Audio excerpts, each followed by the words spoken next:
গরিবের লাইফ হচ্ছে, ডায়েট করতেছি, অনেক স্বাস্থ্য বেড়ে গেছে। তো ভাবলাম যে একটু তরকারি খাই, ভাত খাইলে স্বাস্থ্য বেড়ে যায়, মোটা হয়ে যায়।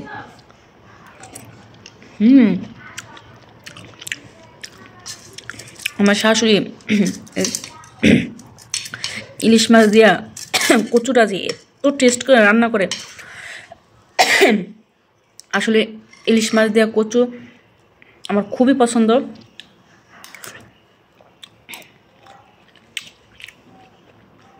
আমি জানি না এটা কি কচু, বড় বড় সাদা সাদা যে কচুগুলা,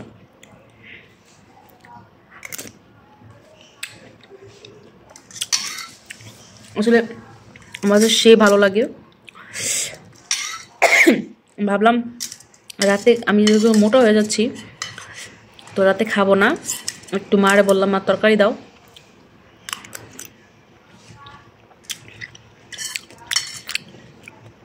আচ্ছা, চামচ দিয়ে কাটা ছাড়ানো যায়, আজকে চামচ দিয়ে কাটা ছাড়াই খাম। তো ইলিশ মাছের কাটা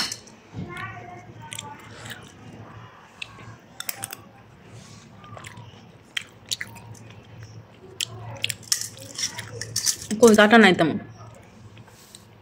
ইলিশ মাছের ঘ্রাণ শুনলে ভালো লাগে।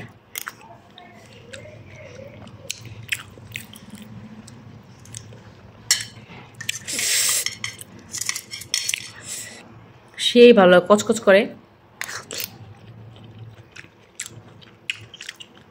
আমার হাজবেন্ড কোনো সবজি খায় না, খালি ডিম মাংস এগুলা।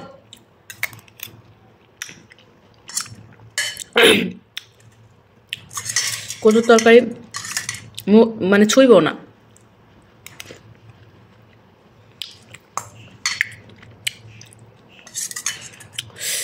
আমার কাছে সেই ভালো লাগে কচুর তরকারিগুলা।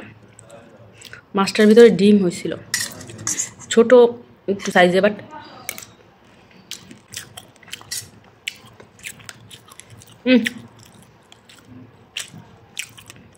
আমার শ্বশুর ইলিশ মাছ দেখে কিনতে পারে।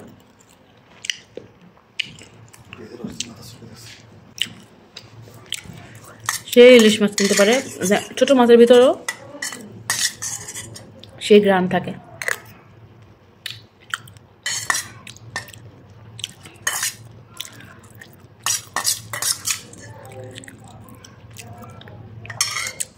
এতটুক মাছের ভিতরে শুধু এতটুক কাটা ফালাইলাম, আর সব কাটা খেয়ে ফেলছি। তাহলে মাছটা কত স্বাদ ছিল, আসলে অসাধারণ স্বাদ ছিল মাছটা। আমি এই যে ভাত এক চাইরা ভাত না খেয়ে যেটুকু খাইলাম, এতটুকু পুষ্টি।